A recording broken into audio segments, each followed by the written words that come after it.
नमस्कार दोस्तों। डाकनी के बारे में जानते हैं आप? सुने हैं इनके बारे में पहले कभी? कहा जाता है कि अगर डाकनी एक बार आपके ऊपर नजर डाल ले, एक बार अगर वो सोच ले कि ये तो मेरा शिकार है, तो फिर दुनिया की कोई भी ताकत आपको डाकनी के चंगुल से बचा नहीं सकती।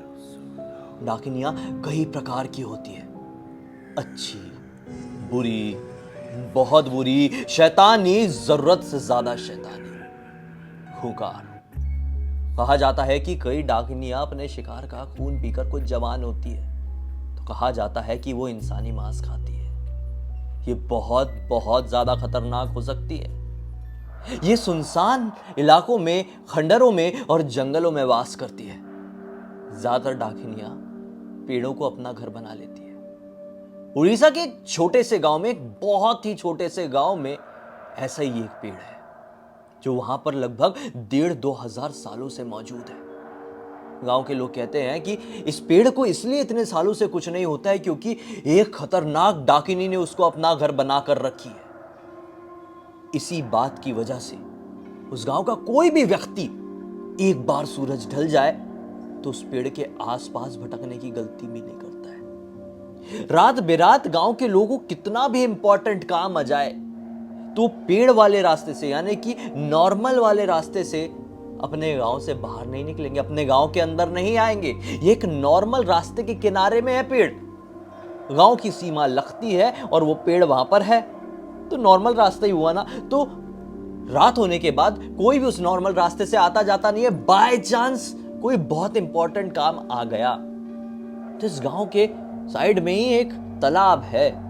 तालाब से लगा हुआ एक पतला सा पगडंडी वाला कच्चा सुनसान रास्ता, वहां से लोग जाएंगे, लेकिन नॉर्मल रास्ते से नहीं, क्योंकि कोई भी इस गांव का व्यक्ति नहीं चाहता है कि गलती से भी उस पेड़ का सामना इनसे रात में ना हो जाए। कोई भी नहीं सोचता ऐसा भाई, क्योंकि सबको डर लगता है। उस पेड़ की और उस पेड़ में वास करने वाली डाकनी की कहानियां, कई सारी कहानियां गांव में बहुत बड़ी मात्रा में प्रचलित है। उस पेड़ का और उस डाकनी का बहुत खतरनाक खौफ उस गांव में दौड़ता है। अब आप लोग सोच रहे होंगे कि मैं उस गांव का नाम क्यों नहीं बता रहा हूं, क्योंकि ये गांव बहुत छोटा है। क्या करोगे नाम जानकर?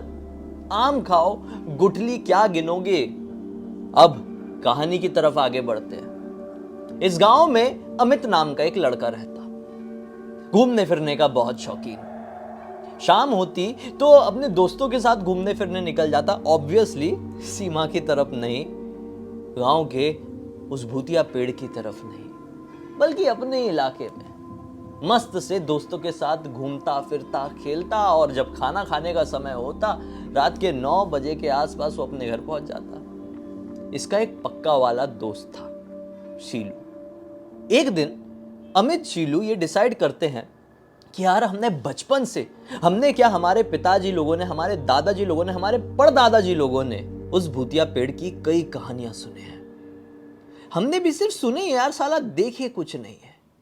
क्यों ना वहां पर चले और कुछ एक्सपीरियंस करें। शीलू भी एक्साइटेड हो जाता है, हाँ भाई बड़ा ही इंटरेस्टिंग होगा, चल चल चल चलते, किसी को बताएंगे नहीं, जाएंगे वहां पे और जो कुछ भी होगा फिर उसका वीडियो बना के अपन यूट्यूब में डालेंगे कि हमारे साथ ये भूतिया एक्सपीरियंस हुआ है।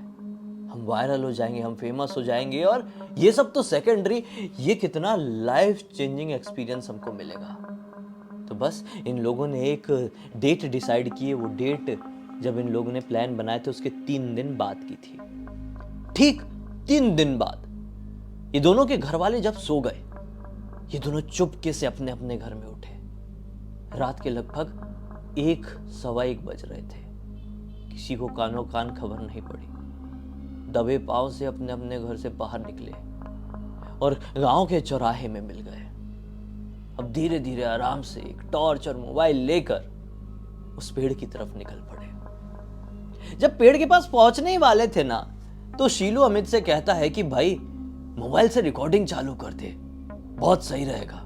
बाय चांस कुछ रिकॉर्ड हो जाए, भूत ऊत दिख जाए तो कहानी बताने की जरूरत भी नहीं है, खाली फुटेज डाल देंगे और रातों रात पूरी दुनिया में फेमस हो जाएंगे। अमित भी कहता है कि बढ़िया है, 98% मोबाइल चार्ज है, चल रिकॉर्ड करता हूं। अब रिकॉर्ड करते करते ये लोग उस पेड़ के पास पहुंचने लगे। उस पेड़ के पास फाइनली पहुंच भी गए, लेकिन जैसे ही पेड़ के पास पहुंचे हैं, लो बैटरी का इंडिकेटर दिखाता है मोबाइल में, लुप लुप लुप लुप करके मोबाइल स्विच ऑफ। और जैसे ये मोबाइल स्विच ऑफ हुआ ना, डर की असली लहर ये दोनों के शरीर में दौड़ पड़ी, क्योंकि 5 मिनट पहले तक मोबाइल 97-98% था। 5 मिनट में ही थोड़ी सी रिकॉर्डिंग करने में ये मोबाइल कैसे तुरंत स्विच ऑफ हो गया। ऐसा नहीं था कि मोबाइल में कोई खराबी थी, पुराना था, नहीं, मुश्किल से 20-25 दिन पहले का मोबाइल था, लेटेस्ट था, कोई प्रॉब्लम नहीं थी, बढ़िया वाला कंपनी का मोबाइल था। तो फिर इसमें क्या हो गया? ये दोनों मोबाइल की बात कर रहे, एक दूसरे को देख रहे हैं, क्या करे कुछ समझ में नहीं आ रहा है करके, कि इनको पेड़ हिलने की आवाज सुनाई देने लगी। वही वाला पुराना पेड़ जोर जोर का हिलने लगा। इन दोनों के पास टॉर्च भी था, टॉर्च मारकर देखने लगे कहीं कोई बंदर या कुछ और तो नहीं है जो उस पेड़ को हिला रहा है।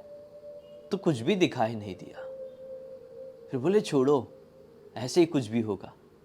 हम पेड़ के नीचे बैठते हैं, कैंडल जलाते हैं, और वो जो हाथ पकड़ के आत्मा को बुलाने का तरीका होता है ना, उससे आत्मा को बुलाते हैं। ये लोग पेड़ के नीचे बैठ गए, एक दूसरे का हाथ पकड़े हैं, कैंडल जला दिए हैं। अगर आसपास हमारे कोई आत्मा है तो आओ, हम आपको किसी भी प्रकार का नुकसान नहीं पहुंचाएंगे, नुकसान नहीं पहुंचाएंगे। ये उस डाकिनी को कह रहे हैं हम नुकसान नहीं पहुंचाएंगे, जो हजारों साल से वहां पे खौफ जमा के बैठी है। उसको ये 2 बच्चे कह रहे हैं कि हम तुमको नुकसान नहीं पहुंचाएंगे, हमारे सामने आओ। फिर भी रिपीट कर रहे हैं, हम तुमको कोई नुकसान नहीं पहुंचाएंगे, हमारे सामने आओ, हम तुमसे बात करना चाहते हैं, हम तुमको देखना चाहते हैं। दुनिया भर की बातें बोले जा रहे हैं, कुछ भी इनको सुनाई नहीं दिया, दिखाई नहीं दिया। बोले ऐसा ही यार, चलो। जैसे आंख खोले, हाथ छोड़े, एक ठंडी हवा का झोंका आया, जुप से कैंडल बुझ गई। कैंडल जैसी बुझी है, ये लोगों ने टॉर्च उठाए, टॉर्च ऑन करने की कोशिश की है तो मानो टॉर्च की बैटरी चली गई और इतना डिम जलने लगा कि मैं आपको क्या ही बताऊं। पूरा टॉर्च डिम हो गया। टॉर्च डिम हो जाने के कारण ये दोनों अंदर ही अंदर घबरा गए, लेकिन बाहर से नहीं दिखा रहे थे, एक दूसरे को भी नहीं, सिर्फ एक दूसरे को देखकर इशारा किए कि अब हमें यहाँ से निकलना चाहिए। कैंडल वैंडल सब वहीं पर छोड़े खड़े ही हुए हैं कि झम से पेड़ के ऊपर से कोई लटकता हुआ ऐसा ऐसा ऐसा उल्टा लटकता हुआ इनके सामने आया, जिसका इतना वाला पोर्शन किसी जंगली जानवर ने खाया हुआ था। देखकर ऐसा लग रहा था, पूरा उखड़ा हुआ और अंदर से खून वून भी खत्म हो गया है, हल्का हल्का सा इतना इतना खून लगा हुआ है, शरीर पूरा उखड़ा हुआ था यहाँ से। ये एक औरत का शरीर था। इसे देखकर ये दोनों ने इतनी जोर से चीखे और रोने लगे। दोनों के पैर वहीं पर जम गए कि अब क्या करे क्या नहीं, इनको कुछ समझ में नहीं आ रहा है। उतने में पेड़ से उल्टी चलते हुए एक ऐसी खतरनाक क्रिएचर नीचे उतरी, जिसके डरावने चेहरे को मैं ठीक से आपके सामने एक्सप्लेन भी नहीं कर सकता। जितना डरावना आप इमेजिन कर सकते हो कर लेना, उससे भी 10 गुना ज्यादा डरावनी दिख रही थी वो क्रिएचर, या फिर मैं आसान भाषा में कहूं वो डाकिनी। लंबी सी जीभ बाहर आ रही थी और उससे टप टप टप टप खून टपक रहा था। उसे देखकर ऐसा लग रहा था कि वो जो औरत जिसका मृत शरीर उल्टा ऐसा लटक रहा है, आधा खाया हुआ दिख रहा है, जिसके शरीर में एक बूंद भी खून नहीं दिख रहा है, उसका खून, उसका मांस उसी डाकिनी ने खाई। उसे देखकर ये दोनों के दिल की धड़कनें मानो वहां से रुक सी गई। वो डाकिनी ने इन्हें पूरी तरीके से देखकर इग्नोर करी। वो अब उतर के उस औरत के शरीर के पास आई, उल्टे लटकते हुए शरीर के पास, और अपने लंबे लंबे दांतों के साथ उसके शरीर के इतने टुकड़े को फिर से उखाड़ी और चबा चबा के खाने लगी। ये दोनों ने इस नजारे को देखकर फिर से चीखे और ऐसा भागे ऐसा भागे ऐसा भागे कि सीधे अपने घर पर आकर रुके हैं। अब घबराहट ऐसी कि क्या करे क्या नहीं, कुछ समझ में नहीं आ रहा है। तो अमित ने बोला कि मेरे घर के छत पे ही चलते हैं यार, घर के लोगों को पता चल गया तो हमारी डाकिनी तो नहीं, घर वाले ही जान ले लेंगे। छत पे चलते हैं और एक कोने में दुबक के बैठ जाएंगे। ये दोनों एक कोने में दुबक कर बैठ गए। अब और रात हो चली, रात के लगभग 2:45 बजे एक लड़की की रोने की आवाज इनको सुनाई देती है। ये दोनों घबरा गए कि ये लड़की कौन रो रही है। कहीं कोई लड़की भी उस पेड़ की तरफ तो नहीं गई थी और उससे भी कोई डाकिनी तो दिखाई नहीं दी थी। ये दोनों जिस कोने में दुबक कर बैठे हुए थे वहां से खड़े हुए, छत में थे ना, और जहां से आवाज आ रही थी उस तरफ बढ़े। नीचे तरफ से आवाज आ रही थी तो छत से खड़े होकर नीचे झांक कर देख रहे हैं तो अमित के घर की दीवार से टिक कर एक इनकी ही उम्र की लड़की रो रही थी। इन्हें सोचे कौन है, क्या हो गया। ऊपर से आवाज भी लगाए, कौन हो तुम, क्या हो गया। वो लड़की रोते रोते ऊपर देखती है, मेरी मदद करो, नीचे आओ। इन्हें बोले अरे ये तो कोई नॉर्मल लड़की लग रही है यार, मदद मांग रही, चलो चलो नीचे चलते हैं। इनका डर, इनका खौफ सब खत्म हो गया। सोचे कि हम मदद कर देते हैं एक लड़की की। सीढ़ियों से उतरकर नीचे पहुंचे, उस लड़की के पास गए, बोले क्या हो गया, बताओ क्या परेशानी है। लड़की बोलती है कि मैं भटक गई, मैंने सुनी हूं कि इस गांव से निकलने का एक ही रास्ता है और वो रास्ता एक भूतिया पेड़ से होते हुए गुजरता है। उस पेड़ में एक डाकिनी वास करती है और जो कोई भी रात के समय उस पेड़ के पास जाता है उसका मांस, उसका खून, सब कुछ खत्म कर देती है वो डाकिनी। मैं कैसे करूं, अपने गांव कैसे जाऊं, इस जगह से कैसे बाहर निकलूं। ये दोनों बोलते नहीं नहीं, चिंता वाली कोई बात नहीं है, उस रास्ते के अलावा एक और दूसरा रास्ता है जो इस गांव से बाहर निकलता है। रात बेरात गांव के लोग उसी रास्ते से आते जाते हैं, हम आपकी मदद कर देते हैं, चलो, आखिर आप हमारे गांव की मेहमान हो। और ऐसे बोल के उस लड़की को वो तालाब के पास के पतले वाले रास्ते से ये लोग ले जाने लगते हैं। आधा रास्ता कंप्लीट हुआ, अब जाके दोनों के दिमाग में आया, एक मिनट, ये लड़की है कौन, हमारे गांव में इतनी रात गए कैसे पहुंची, इससे एक बार पूछते तो हैं।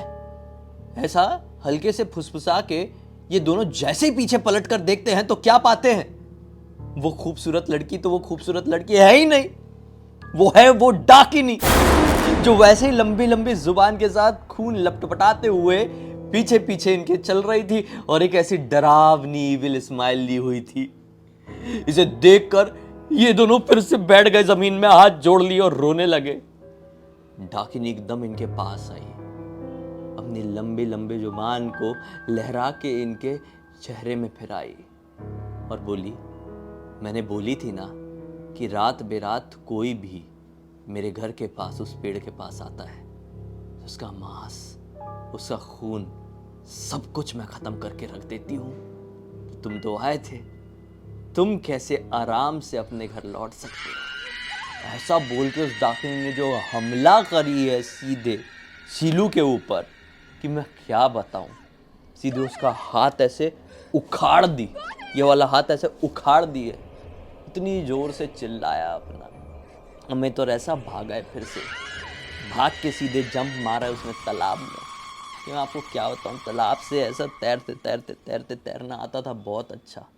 वो तालाब के उस पार पहुंच गया और वहाँ पर एक घर था, उसको ज़ोर ज़ोर से पीटा, तालाब के किनारे दूसरे छोर में ज़ोर ज़ोर से पीटा।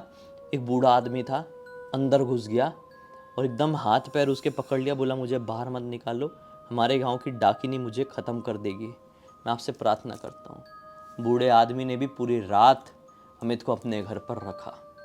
अगला दिन जब निकला, वो बूढ़ा आदमी अमित को छोड़ने के लिए उस गांव में आया और तब शीलू की खबर पड़ी कि शीलू की कंडीशन तो बहुत ही ज़्यादा ख़राब है, उसका एक हाथ अब उसके साथ नहीं है।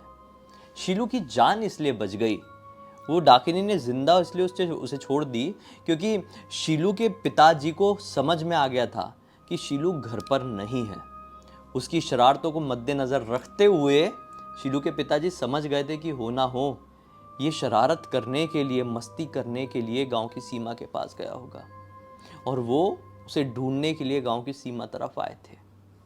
सीमा की तरफ थोड़ा दूर से देखे भी थे, शीलू वहाँ नहीं था, तो इस दूसरे वाले रास्ते में आए थे और देखे थे कि शीलू को कोई एंटिटी नुकसान पहुंचाने की कोशिश कर रही है। उनका ये कहना था कि कोई जानवर ने शीलू के ऊपर वार किया था। इन्होंने साइड में पड़ा हुआ एक बहुत बड़ा पत्थर उठा के उस जानवर की तरफ फेंके थे और वो जानवर बहुत लंबी लंबी दौड़ मार के फिर गायब हो गया था अंधेरे में। फिर वो शीलू को उठाए थे, शीलू के पिताजी ने शीलू को उठाए थे और हॉस्पिटल लेकर भागे थे और शीलू की जान बच पाई थी।